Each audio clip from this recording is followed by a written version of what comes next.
सुप्रभात बच्चों। मैं आज मुखलाल संस्कृत उपशास्त्री महाविद्यालय बंधु छपरा भोजपुर से ऑनलाइन क्लास के माध्यम से आप सबों को हिंदी व्याकरण में शब्द और पद के बारे में बताने जा रहा हूँ। तो सबसे पहले हम लोग जानेंगे कि शब्द किसे कहते हैं। तो एक या अधिक अक्षरों से बनी हुई स्वतंत्र और सार्थक ध्वनि को शब्द कहते हैं, जैसे राम, स्कूल, आत्मा, विद्वान इत्यादि। या हम लोग ये भी कह सकते हैं कि ध्वनियों के मेल से बने सार्थक वर्ण समुदाय को शब्द कहते हैं। शब्द अकेले और कभी दूसरे शब्दों के साथ मिलकर अपना अर्थ प्रकट करते हैं।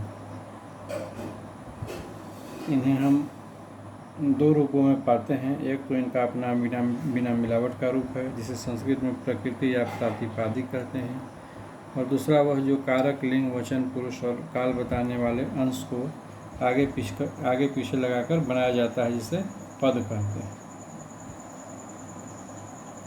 यह वाक्य में दूसरे शब्दों से मिलकर अपना रूप संवार लेता है। शब्दों की रचना ध्वनि और अर्थ के मेल से होती है। एक या अधिक वर्णों से बनी स्वतंत्र सार्थक ध्वनि को शब्द कहते हैं।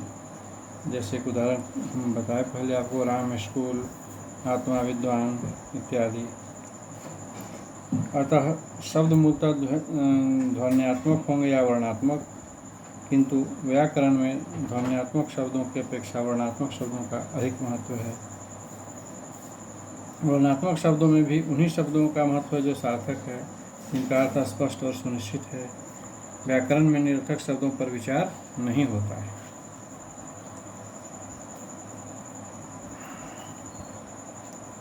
ये शब्द जब तक वाक्य में प्रयुक्त नहीं किया जाते तब तक स्वतंत्र होते हैं, लेकिन वाक्य में प्रयुक्त इन शब्दों का अस्तित्व स्वतंत्र न रहकर वाक्य के लिंग, वचन, कारक और क्रिया के नियमों से अनुशासित हो जाता है। व्याकरण के नियमों में बंधने से ये शब्द न रहकर पद बन जाते हैं। जैसे परिभाषा क्या होगा पद का? तो परिभाषा होगा पद का कि वाक्य में प्रयुक्त शब्द ही पद कहलाते हैं। इस प्रकार प्रचलित भाषा में शब्द को ही हम पद कहते हैं, लेकिन दोनों में स्पष्ट अंतर पाया जाता है। वाक्य से परे शब्द होता है और वाक्य में प्रयुक्त शब्द पद होता है। तो शब्द जो है शब्दकोश में पाया जाता है, लेकिन वाक्य और भाषा पद में। वाक्य पदों से मिलकर बनता है, शब्दों से नहीं। वाक्य में प्रयुक्त शब्द की आकृति और रूप में परिवर्तन किया जाता है। ध्यान दीजिए, वाक्य में प्रयुक्त शब्द की आकृति और रूप में परिवर्तन किया जाता है। इस परिवर्तन के सहायक शब्दांश को व्याकरण की विभक्ति कहते हैं। विभक्ति जो है वाक्य के प्रत्येक पद में गुप्त अथवा प्रकट रूप से विद्यमान रहती है। जैसे राम गोविंद को देखता है, तो इस वाक्य में राम जो है विभक्ति पद है और देखता है जो है वह क्रिया का करता है। तो कर्तृत्व प्रकट करने के कारण यह पद है, यद्यपि कोई विभक्ति साथ नहीं है। तो इस पर हम लोग आगे देखेंगे।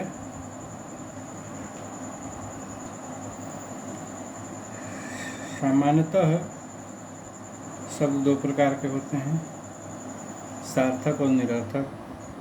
सार्थक शब्दों के अर्थ होते हैं और निरर्थक शब्दों के अर्थ नहीं होते। जैसे पानी सार्थक शब्द है और पानी का उल्टा कर दिए निपा, तो निरर्थक शब्द है क्योंकि इसका कोई अर्थ नहीं।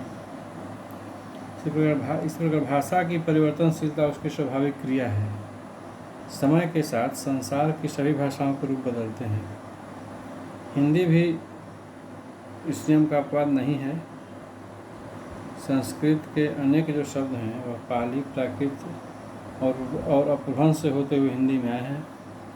इनमें कुछ शब्द तो ज्यों के त्यों अपने मूल रूप में हैं और कुछ देश काल के प्रभाव के कारण विकृत हो गए हैं। व्युत्पत्ति की दृष्टि से शब्दों का वर्गीकरण जो है करने पर हम लोग पढ़ेंगे कि उत्पत्ति की दृष्टि से शब्द के 4 भेद हैं, तत्सम, सत, तद्भव, देशज एवं विदेशी शब्द। वैसे पद के भेद जो है, शब्द ही पद बन जाता है, जैसा कि हम पहले बताए थे। व्याकरण के नियमों में बंधने से शब्द न रहकर पद बन जाते हैं। तो इसीलिए हम लोग वाक्य में प्रयुक्त शब्द ही पद कहते हैं, शब्द को ही पद कहते हैं। तो वह शब्द जो है यानी पद के कई भेद हैं। तो रूप परिवर्तन अथवा प्रयोग के आधार पर शब्द मुख्यतः 2 भेद होते हैं शब्द के। कौन कौन? विकारी और अविकारी। तो विकारी में कौन कौन होता है? विकारी के भी 4 भेद, संज्ञा, सर्वनाम, विशेषण, क्रिया। और अविकारी के भी 4, क्रिया विशेषण, समुच्चय बोधक, संबंध बोधक और विस्मय आदि बोधक। तो विकारी शब्द क्या है? तो जिन शब्दों में प्रयोगानुसार कुछ परिवर्तन उत्पन्न होता है वे विकारी शब्द कहलाते हैं। जैसे बुढ़ापा, सोना, बुरा, जागना, दौड़ना, तू, मैं आदि ये सब विकारी शब्द हैं। इसके मुख्य 4 भेद हैं। कौन कौन बताए? जैसे संज्ञा, सर्वनाम, विशेषण और क्रिया। इसी प्रकार अविकारी शब्द कौन है? तो जो शब्द प्रयोगानुसार परिवर्तित नहीं होते वे शब्द अविकारी कहलाते हैं। जैसे धीरे धीरे, तथा, अथवा, और, किंतु, वाह, अच्छा, ये सभी अविकारी शब्द हैं। इनके भी मुख्य रूप से 4 भेद हैं जो बताए पहले। कौन कौन? क्रिया विशेषण, समुच्चय बोधक, संबंध बोधक और विस्मय आदि बोधक। तो विकारी का जो 4 भेद है, पहला है, दोनों का 4 है, इसमें विकारी का पहला संज्ञा है। तो संज्ञा का तो आप लोग जानते होंगे, तो नीचे क्लास से ही पढ़ा गया है संज्ञा, फिर भी आप लोग को बता रहे हैं। राम ने आगरा में सुंदर ताजमहल देखा। इस वाक्य में हम पाते हैं कि राम जो है व्यक्ति का नाम है, आगरा स्थान का नाम है, ताजमहल एक वस्तु का नाम है, तथा सुंदर जो है एक गुण का नाम है। इस प्रकार 4 क्रमशः व्यक्ति, स्थान, वस्तु और भाव के नाम हैं। व्याकरण में नाम को हम संज्ञा कहते हैं, अतः ये 4 जो है क्या हुआ? संज्ञा हुआ। तो परिभाषा उम्मीद है आप सब जानते होंगे। किसी प्राणी, स्थान, वस्तु तथा भाव के नाम का बोध कराने वाले शब्द को हम संज्ञा कहते हैं। संज्ञा के भी भेद हैं, 3 भेद हैं। अब हम लोग पढ़ते हैं 3 भेद, और 3 से फिर हो जाता है 5। 3 कौन कौन है? तो व्यक्तिवाचक संज्ञा, प्रॉपर नाउन, जातिवाचक संज्ञा, कॉमन नाउन, भाववाचक संज्ञा, एब्स्ट्रैक्ट नाउन। अब जातिवाचक के भी 2 हो जाते हैं, द्रव्यवाचक और समूहवाचक। जैसे देखिए जातिवाचक के 2 उपभेद हैं।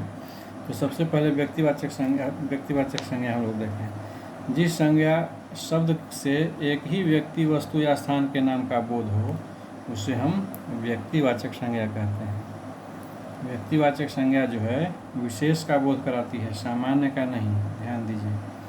प्रायः व्यक्तिवाचक संज्ञा में व्यक्तियों, देशों, शहरों, नदियों, पर्वतों, त्योहारों, पुस्तकों, दिशाओं, समाचार पत्रों, दिनों, महीनों आदि के नाम आते हैं।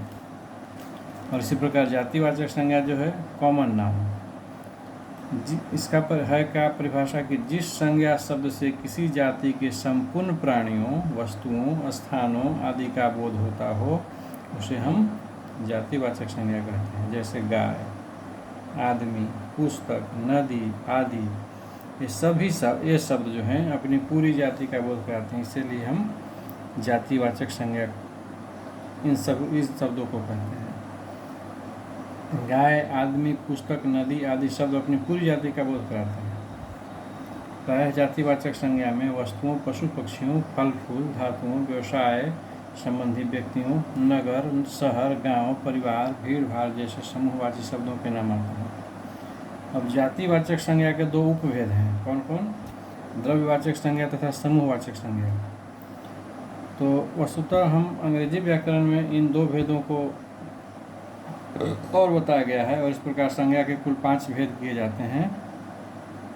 इसी आधार पर कुछ लोग हिंदी में भी संज्ञा के 5 भेद मानते हैं, लेकिन वास्तव में ये दोनों भी एक प्रकार से जाति को ही प्रकट करते हैं, इसलिए इन्हें जातिवाचक के उपभेदों के रूप में हम लोग ले रहे हैं। तो कौन कौन? द्रव्यवाचक संज्ञा। कुछ संज्ञा शब्द ऐसे द्रव्य या पदार्थों का बोध कराते हैं जिनसे अनेक वस्तुएं बनती है।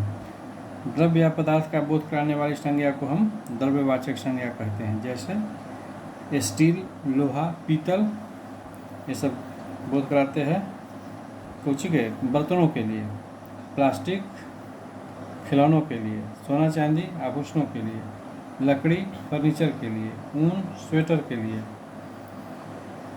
तो द्रव्यवाची संज्ञा शब्दों का प्रयोग प्रायः एक वचन में ही किया जाता है, क्योंकि ये शब्द गणनीय नहीं होते हैं। इसी प्रकार आगे है समूहवाचक संज्ञा, दूसरा उपभेद कलेक्टिव नाउन, जिसको अंग्रेजी में कहते हैं हम। तो जो संज्ञा शब्द किसी समुदाय या समूह का बोध कराते हैं उसे समूहवाचक संज्ञा कहते हैं। जहाँ भी समूह होगा वहाँ एक से अधिक सदस्यों की संभावना होगी, जैसे दरबार, सभा, कक्षा, सेना, टीम, भीड़, दल, ये सभी समूहवाचक शब्द हैं। इन शब्दों का प्रयोग एक वचन में होता है, क्योंकि ये एक ही जाति के सदस्यों के समूह को एक इकाई के रूप में व्यक्त करते हैं। अब तीसरा और अंतिम है भाववाचक संज्ञा। इसको हम लोग अंग्रेजी में एब्स्ट्रैक्ट नाउन कहते हैं। तो जिस संज्ञा शब्द से प्राणियों या वस्तुओं के गुण, धर्म, दशा, कार्य, मनोभाव आदि का बोध हो उसे हम भाववाचक संज्ञा कहते हैं। प्रायः गुण, दोष, अवस्था, व्यापार, अमूर्त भाव तथा क्रिया के मूल रूप भाववाचक संज्ञा के अंतर्गत ही आते हैं। अब भाववाचक संज्ञाओं की रचना मुख्यतः जो है 5 प्रकार के शब्दों से होती है। कौन कौन? जातिवाचक संज्ञाओं से, सर्वनाम से, विशेषण से, क्रिया से, अपव्यय से। तो ये सब हम लोग भाववाचक संज्ञा की रचना के जो मुख्य 5 प्रकार शब्द होती है, इसके बारे में हम लोग अगले क्लास में जानकारी लेंगे। आज के क्लास में इतना ही। तब तक आप सभी बच्चों को शुभ दिन।